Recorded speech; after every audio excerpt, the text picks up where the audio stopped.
Começamos agora a nossa quarta e última teleaula de História Contemporânea, século XX e século XXI, hoje com esse título de Nova Ordem Mundial e Globalização. O meu nome é Fabiane Muzarda, eu sou doutora em História pela Universidade Federal do Paraná. Nessa disciplina de História Contemporânea, nós tratamos de diversos assuntos e a partir de várias perspectivas. Pense comigo, nós começamos falando sobre Belle Époque, ou seja, aquele momento de virada de século em que se tinha uma crença muito grande no progresso, na tecnologia, em uma bela época. Daí o nome que recebe esse período. E também o fato de tal nome ser costumeiramente escrito em francês, que é justamente o momento em que a cultura francesa ela é elevada, ela é vista como superior. É claro que isso é uma produção feita por eles mesmos, pelos europeus e que acaba chegando até nós. E que nós, por sermos formados desse modo, acabamos reproduzindo muitas vezes. É daí também a necessidade que nós temos de reconstruir coisas, reelaborar, ok? Depois de Belle Époque, falamos sobre a Primeira Guerra Mundial, o período entre guerras, a crise de 29, a Segunda Guerra Mundial, falamos sobre o Holocausto. Veja isso, são muitos temas, são temas de suma importância para que você compreenda mesmo sobre a história. É por isso que, inclusive, eu indiquei uma série de textos, autores e livros no decorrer da nossa disciplina.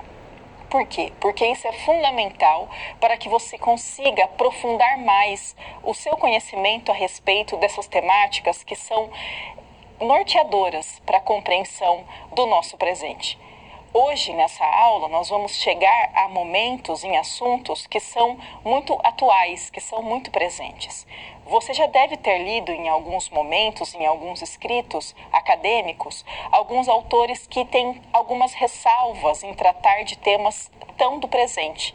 Nessa linha de pensamento, nessa argumentação, se defende que é complicado se fazer uma análise histórica sobre coisas atuais, justamente porque muitas dessas coisas ainda estão em andamento. Então, a gente ainda não sabe as consequências advindas disso, ou o que de fato vai acontecer, o que de fato vai desencadear e assim por diante. É claro que algo que está acontecendo agora não é passível que a gente entenda na sua completude. Afinal de contas, é algo que pode de fato estar em movimento, que pode estar acontecendo, aí o gerúndio, né? Que pode estar em movimento, que pode estar acontecendo, que pode estar presente, ok? Mas não tratar de algo do presente é muito complicado. Por quê? Porque daí acaba sendo uma visão de história que acaba atrelando a ciência histórica a uma forma de passado como algo dado, como algo acabado. Isso é muito ruim. Então, nós temos que pensar sobre esse passado enquanto algo que está em construção, para o qual nós nos voltamos de tempos em tempos com outras questões, com outras perguntas, e também nos voltarmos para as ações mais atuais, os acontecimentos mais atuais, justamente tentando articular com esse passado e pensando de que modo isso também gera nossas possibilidades de futuro, nossas formas de pensar nossa vida em sociedade, as relações entre diversos povos no futuro. Vamos para a tela então, por favor? Nós temos aqui essa contextualização. Séculos 20 e 21, transformação nas relações sociais, a crise do chamado estado de bem-estar social e mudanças que incidem em tudo, incidem na organização da produção, nas relações de trabalho e nos conflitos sociais. Veja, estado de bem-estar social, o que é isso? Se nós recapitularmos brevemente, quando nós temos a crise de 29, aquela crise que tem efeito dominó, começa nos Estados Unidos e vai passando para outros países, nós temos a solução da crise sendo pensada e sendo concretizada a partir da intervenção do Estado na economia. A partir daí, começa a se pensar em uma forma de organização política em que o Estado interfere na economia e garante uma série de coisas que são básicas para a vida em sociedade, para a nossa existência enquanto sujeitos, enquanto indivíduos. Nesse momento de passagem de século, de final do século XX, começo do século XXI, vai se ter uma crise desse chamado estado de bem-estar social. É isso que a gente também vai abordar hoje. Fechamos esse bloco.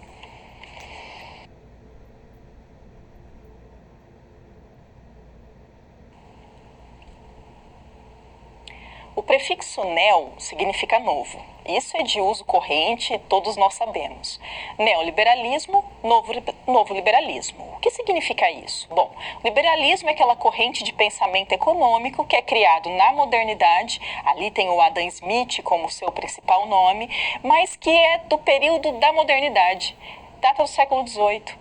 Não dá para nós simplesmente pensarmos o final do século XX, a passagem do século XX para o século XXI, com olhos do século XVIII. Por quê? Porque seria completamente impossível. Porque nós estávamos falando de algo, liberalismo, que é pensado para refletir sobre o início da sociedade industrial, essa produção em série, essa produção em massa. O neoliberalismo diz de uma outra realidade social, de uma outra forma de produção, de uma outra forma de se pensar trabalho, relações sociais e vida em sociedade, urbanização, de um outro contexto. É daí que nós temos o uso desse prefixo.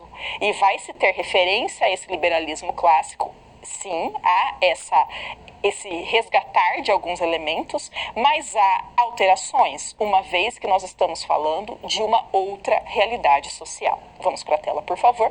Nós temos, então, neoliberalismo. Crise econômica da década de 70 colocou esse debate na ordem do dia em vários países do Ocidente.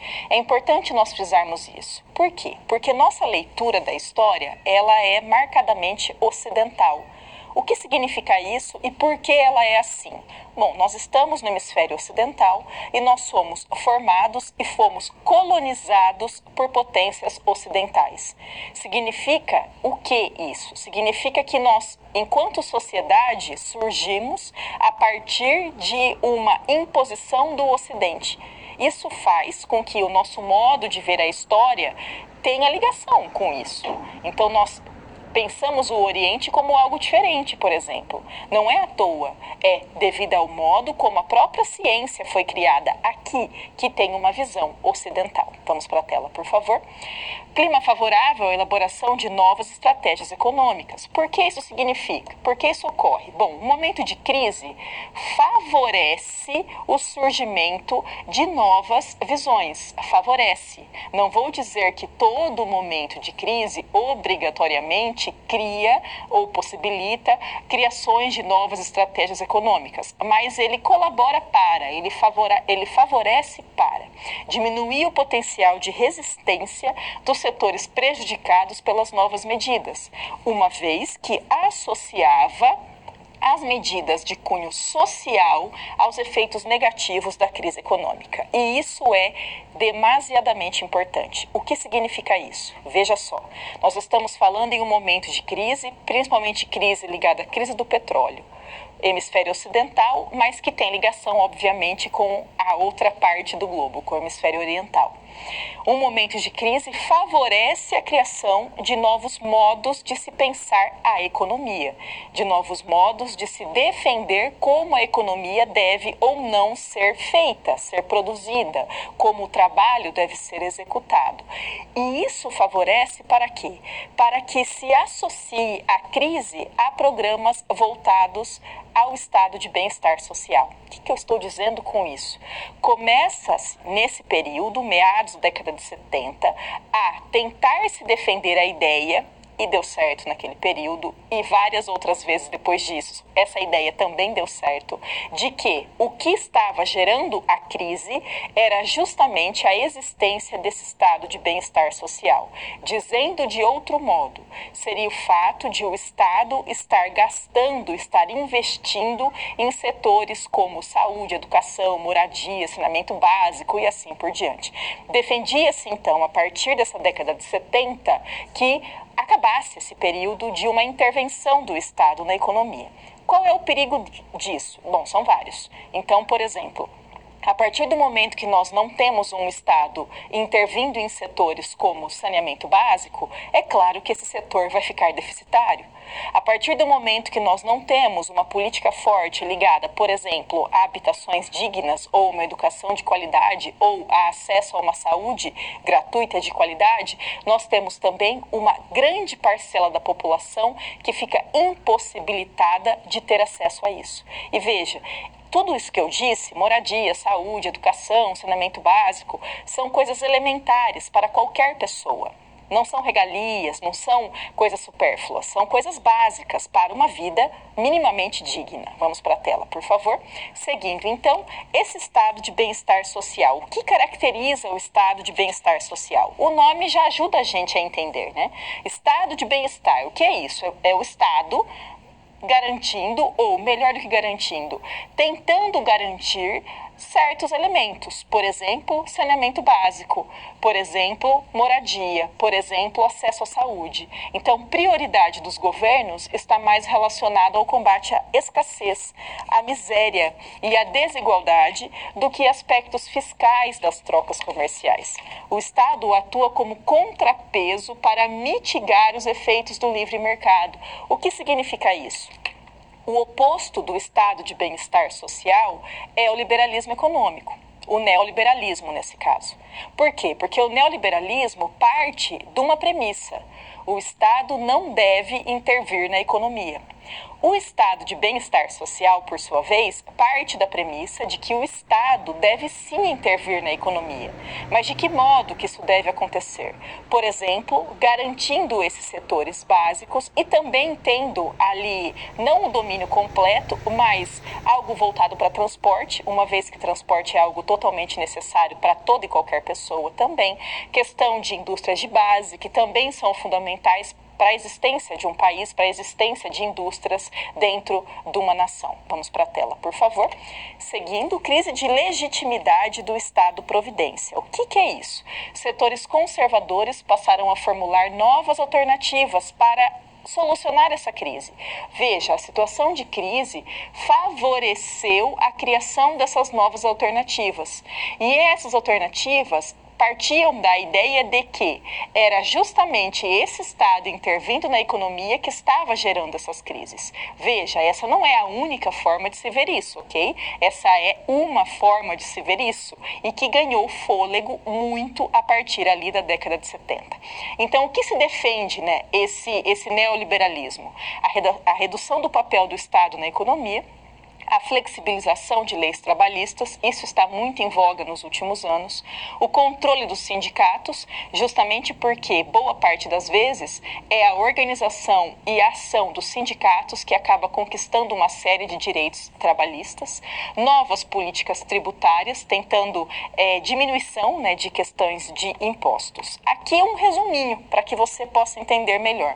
Em primeiro lugar, o neoliberalismo, uma teoria das práticas político-econômicas que propõe que o bem-estar humano pode ser melhor promovido liberando-se as liberdades e capacidades empreendedoras individuais, essa palavra aqui é central, no âmbito de uma estrutura institucional caracterizada por sólidos direitos à propriedade privada, livre mercado, livre comércio. O papel do Estado é criar e preservar uma estrutura institucional apropriada a essas práticas.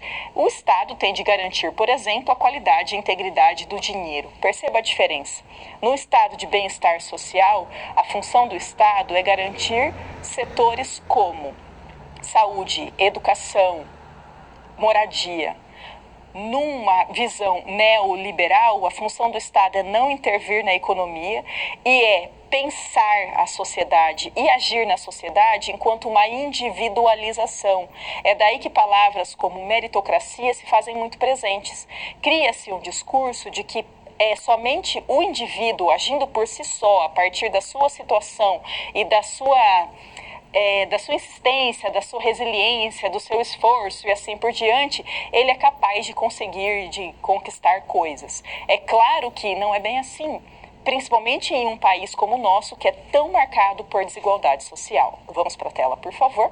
Então, nós temos os novos pressupostos que marcam o neoliberalismo, que são justamente o rompimento com o poder dos sindicatos, o baixíssimo custo com medidas sociais e a prioridade à estabilidade da moeda por meio da disciplina orçamentária. Fique claro isso, esse momento de final, nas últimas décadas do século XX, passagem para o século XXI, é um crescimento forte da visão neoliberal, não só aqui no Brasil, como no hemisfério ocidental como um todo. Fechamos esse bloco.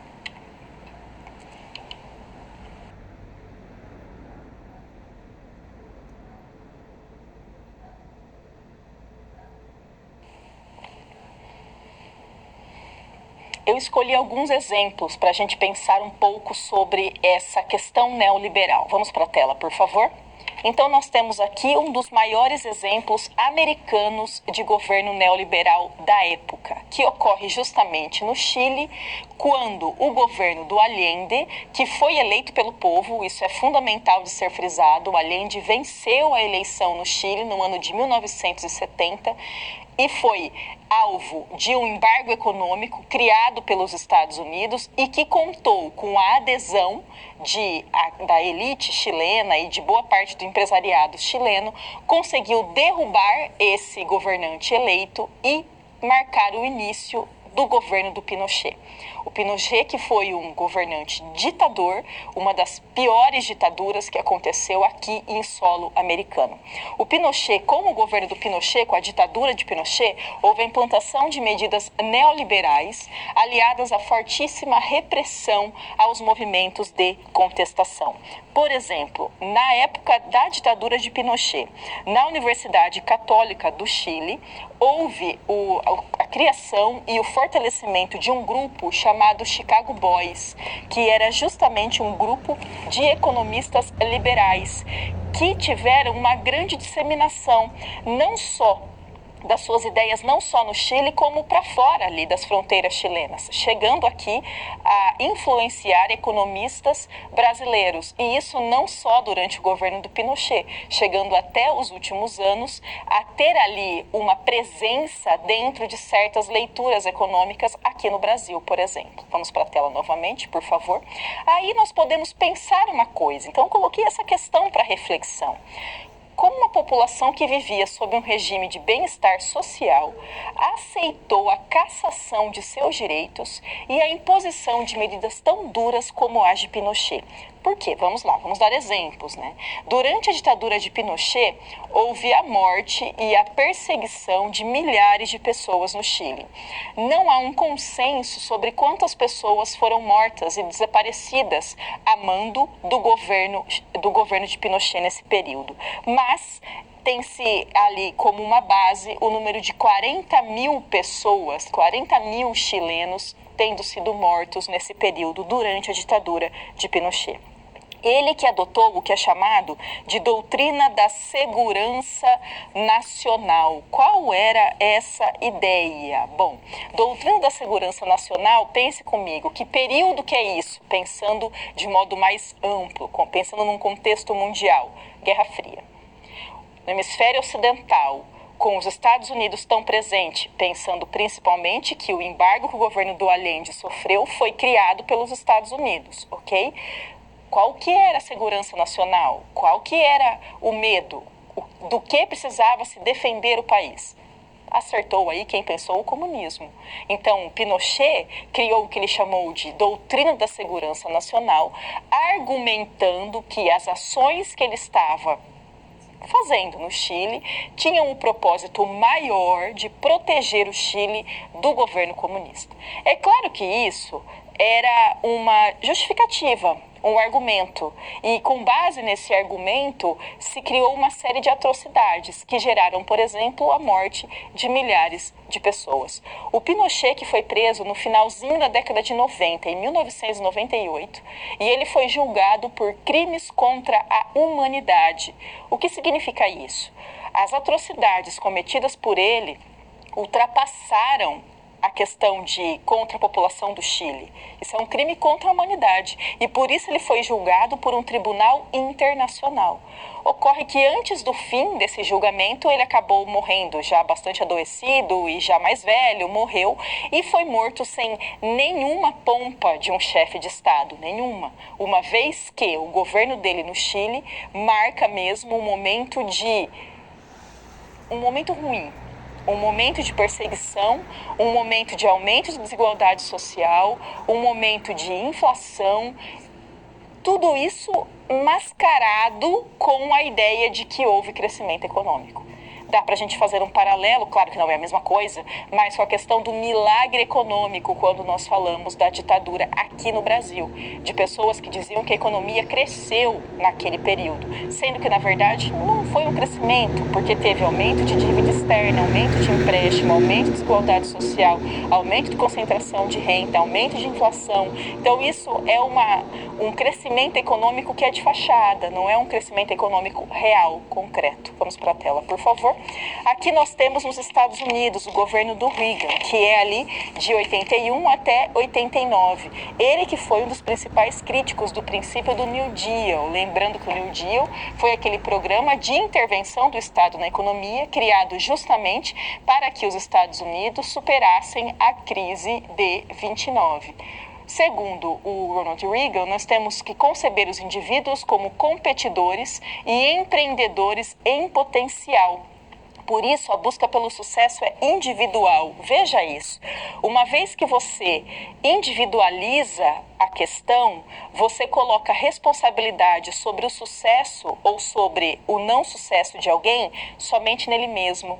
E você desconsidera a família em que essa pessoa nasceu, as condições socioeconômicas dessa família, a cidade ao qual ela residiu, a escola que ela pôde frequentar ou não frequentar, o acesso aos bens culturais que ela teve no decorrer da vida, as oportunidades que ela teve, as possibilidades de preconceito, racismo, segregação e tudo mais. Você ignora essas questões e insiste que a ascensão de alguém é resultado ou não das próprias ações somente desse indivíduo. É por isso que a questão da meritocracia ela é tão questionada dentro das ciências humanas, porque nas ciências humanas nós pensamos no todo, né? Pensamos em quem é esse indivíduo, onde ele nasceu, quais foram as possibilidades que ele teve durante a vida, qual foi a possibilidade de estudo, de acesso a uma moradia boa, legal, de lazer que ele teve na vida como um todo. Vamos para a tela, por favor. E aqui chegamos a um exemplo clássico de neoliberalismo, que é da Margaret Thatcher. Ela que foi primeira-ministra britânica entre os anos de 1979 e 1990. Né? Os governos Thatcher contraíram a emissão monetária, elevaram as taxas de juros, baixaram drasticamente os impostos sobre os rendimentos altos, aboliram controle sobre os fluxos financeiros, criaram níveis de desemprego massivos, aplastaram greves, impuseram uma nova legislação antissindical e cortaram gastos sociais. E, finalmente, essa foi uma medida surpreendentemente tardia, se lançaram num amplo programa de privatização, começando por habitação pública e passando a indústrias básicas como aço, eletricidade, petróleo, gás e água.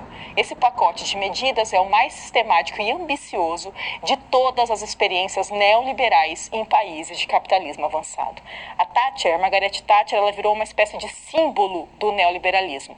Tanto que um filme foi feito sobre ela ali, com a atuação da Meryl Streep, que ganhou uma série de prêmios, inclusive, quando interpretou essa figura que é tão simbólica dentro da política econômica da Inglaterra e que é um governo absurdamente neoliberal, que, como bem colocado nesse fragmento, resultou em uma série de problemas, principalmente para as camadas mais baixas da sociedade. Por quê? Porque aumenta a inflação, porque tem privatização de setores que são necessários à vida. Fechamos esse bloco.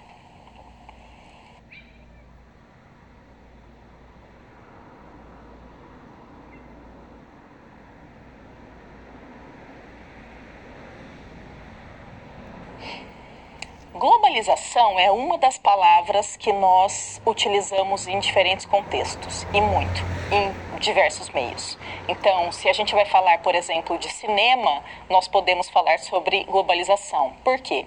Porque a estreia de um filme super esperado acontece no mundo inteiro. É globalização. Se nós falamos sobre uma competição esportiva, por exemplo, uma Copa do Mundo, uma Olimpíada, nós estamos falando de algo globalizado.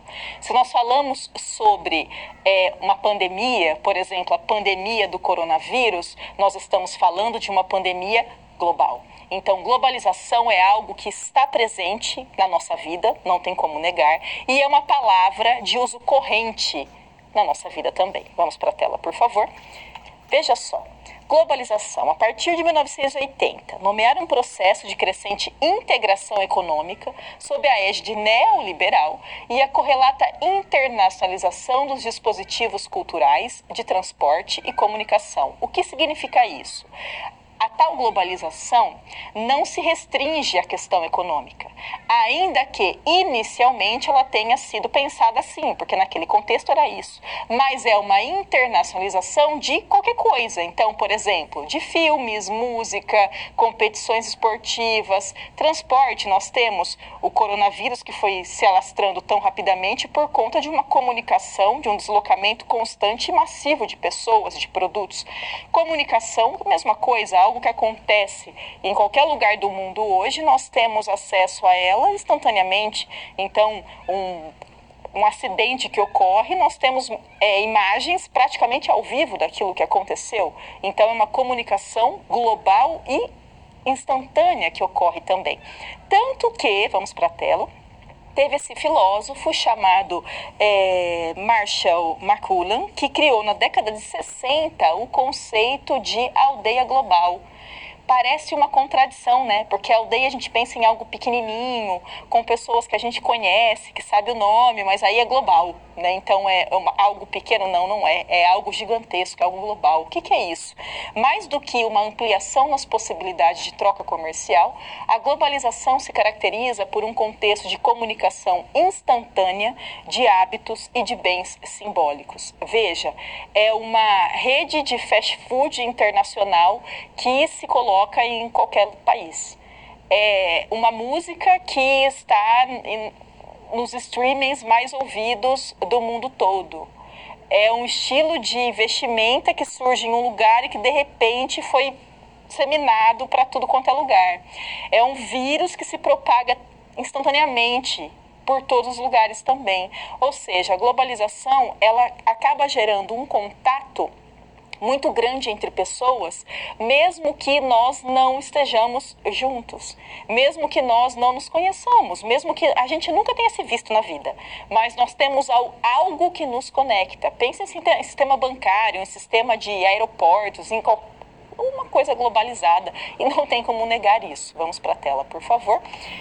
Globalização, então, tem essa generalização do padrão de produtividade dos países ricos, fazendo com que os países pobres fiquem ainda mais dependentes do centro exportador de bens de capital. Como resultado, se tem uma relação centro-periferia que se torna ainda mais visível. Veja, ainda que a globalização englobe todo mundo, porque engloba, não engloba todo mundo do mesmo jeito.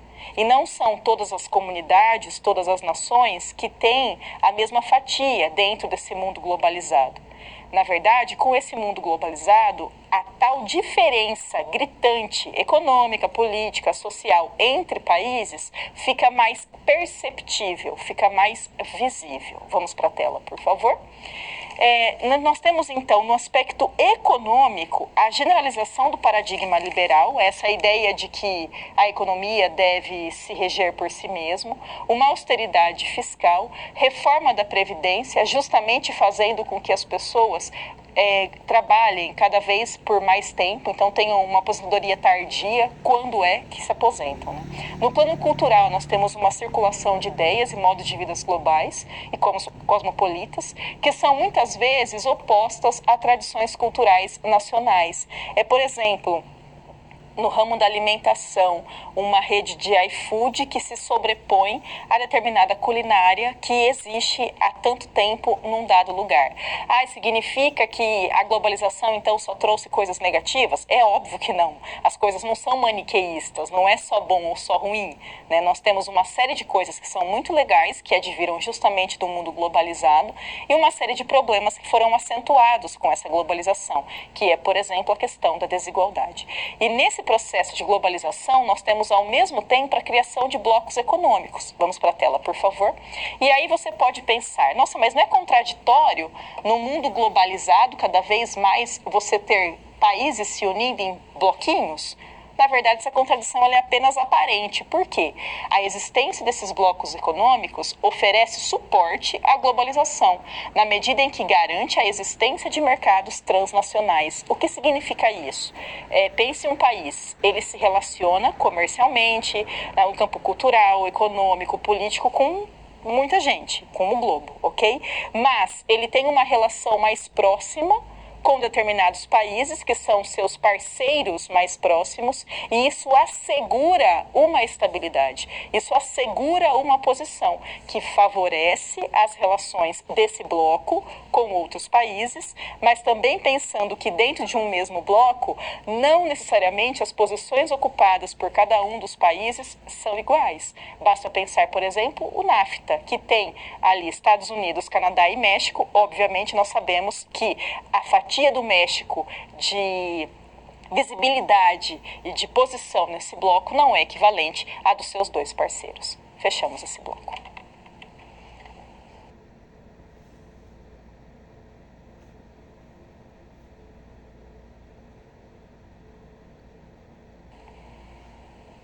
Mídias é o título dessa nossa SP. Vamos lá para a tela, por favor. Então, apresentando a SP. Você possui um aluno cubano em sua turma. Em uma aula em que você aborda a ascensão do neoliberalismo, um de seus alunos lembra do imaginário negativo que se tem sobre Cuba. Segundo esse imaginário, o país não seria bem-sucedido por não ter adotado políticas neoliberais.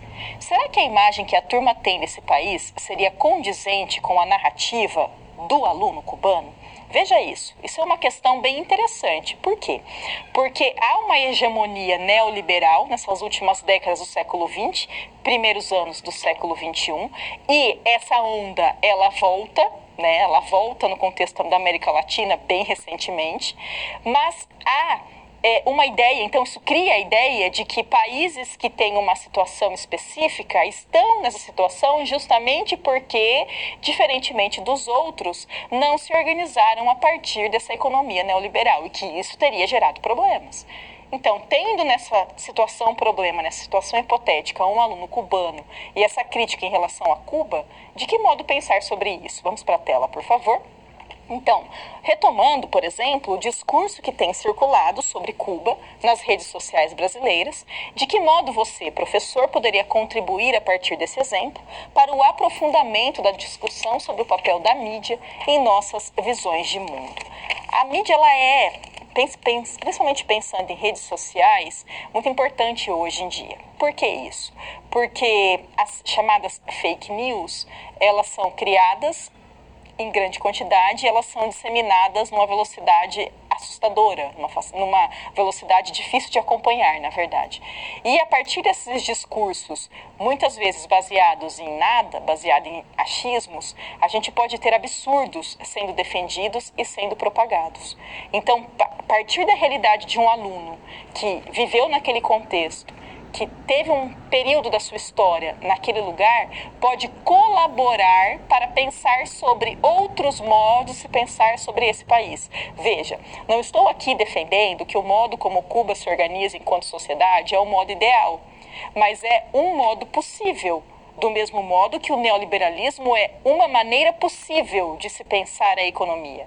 Não é a única maneira possível, nem é a melhor maneira possível. É uma maneira possível de se pensar a economia. Vamos para a tela, por favor. Então, problematizando essa situação, sugira que o aluno fale um pouco a respeito da sua experiência de origem, sua comunidade escolar, o acesso a bens de consumo, como se organizam as famílias. Peça para que os outros alunos perguntem a ele a respeito das informações que têm curiosidade, sobre isso. Estabeleça um diálogo respeitoso, sobre o tipo de informação que nos chega sobre esse país. Falar sobre diálogo respeitoso parece óbvio, mas o óbvio tem sido cada vez mais necessário de ser dito. Então, para ser melhor isso, seria mais interessante que, além dessa conversa, que é muito legal, você fizesse pesquisas com a turma a respeito mesmo de moradia em Cuba, de condição de saúde em Cuba, para poder fazer uma comparação mesmo com a realidade brasileira e com a realidade de outros países. Mas isso utilizando de fontes confiáveis, utilizando de fontes verdadeiras sobre a estrutura desse país e de qualquer outro. Vamos para a tela, por favor. Resolvendo então essa SP, refletir sobre os aspectos problemáticos da circulação de informações digitais, e é importante que os alunos consigam identificar e diferenciar discursos de opinião. Ou seja, não basta nós falarmos isso é bom, isso é ruim, com base naquilo que a gente pensa em base em mais nada. Nós temos que nos embasar em algo, nós temos que ter informações sobre isso, nós temos que pensar sobre esse dado ou qualquer outro a partir de várias perspectivas, para justamente criar conhecimento a respeito disso. E numa situação como essa, primordial, basilar, é que essa conversa, essa pesquisa seja feita com base em um respeito, em uma convivência mesmo respeitosa entre todo mundo, entre alunos, entre professores e alunos, entre toda a coletividade ali. Fechamos o bloco.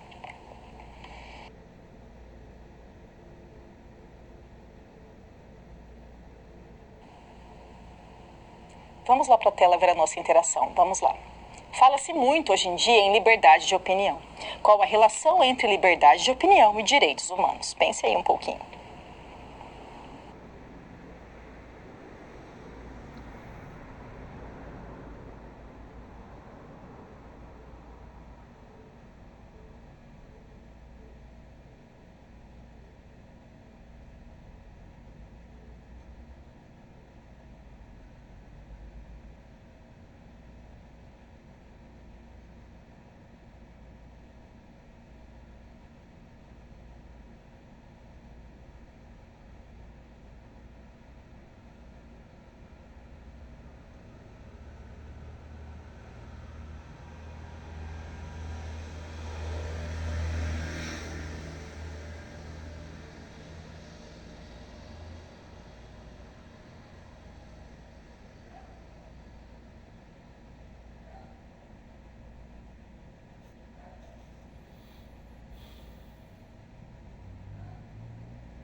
Liberdade de opinião é uma coisa, discurso de ódio é outra. Então, você falar o que quer a qualquer momento, do jeito que bem entender, não é liberdade de opinião. É disseminar um discurso de ódio. Isso é muito importante. A liberdade de opinião é algo que é defendido desde o movimento iluminista, lá no século XVIII. Mas isso é liberdade de posicionamento e desde que você não fira de modo algum a existência do outro, da outra. Então, você ser racista, homofóbico, xenofóbico e alegar que isso é liberdade de opinião, não é. Isso é discurso de ódio. Então, isso, nesse momento que a gente está de mídias digitais, de militância digital e também de vida na sua concretude, de pessoas ocupando fisicamente o mesmo espaço, é tremendamente necessário de ser dito. Fechamos esse bloco.